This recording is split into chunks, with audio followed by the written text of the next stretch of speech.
Guys, Nina here, welcoming you to Angela Yuriko Smith's channel, Exercising Your Rights, for yet another reading from the Ladies of Horror Picture Prompt Monthly Challenge. If you'd like to know a little more about it, please visit spreadingthewritersword.com. And in the meanwhile, enjoy the reading.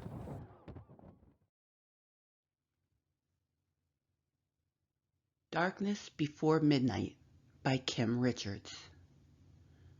No one knew which came first, the wooden house or the venerable twisted tree whose branches reached skyward like bare arms imploring the dark skies.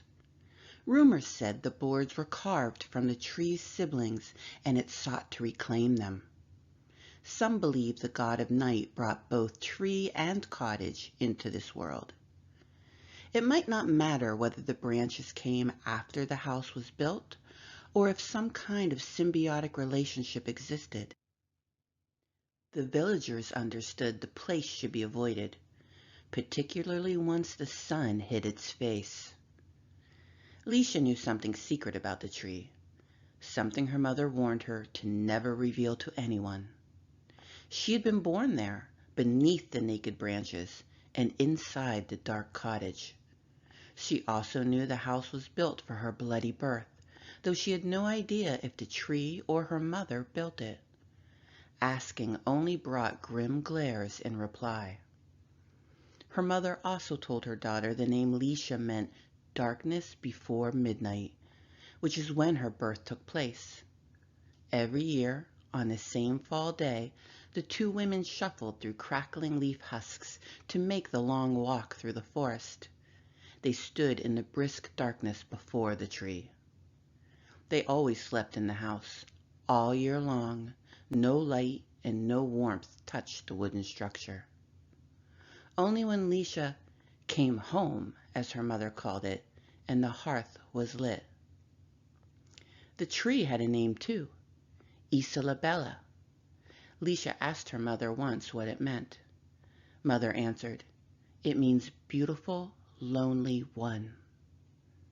Knowing names held sacred meanings to the older woman, Leisha asked, "Who named it?" Her mother shrugged and turned away. This night, the 23rd since her birth, Leisha and her mother settled into the house. A bright full moon face shone through the open window, framed by a gently fluttering curtain. The yellow tallowed candles flickered in the cool night air, casting gentle moving shapes on the walls. From within a basket woven of grapevines, Mother pulled out an iliac bone with 23 curved marks carved on its surface. Leisha leaned forward to examine it more closely and realized they were images of the moon's phases. She opened her mouth to ask about the meaning, but hesitated when her mother reached into the basket once more. Mother's hand withdrew an obsidian knife with a blood-red stone blade. Someone sharpened the surface by chipping away its edges. Leisha wondered if her mother created both the bone carvings and the blade.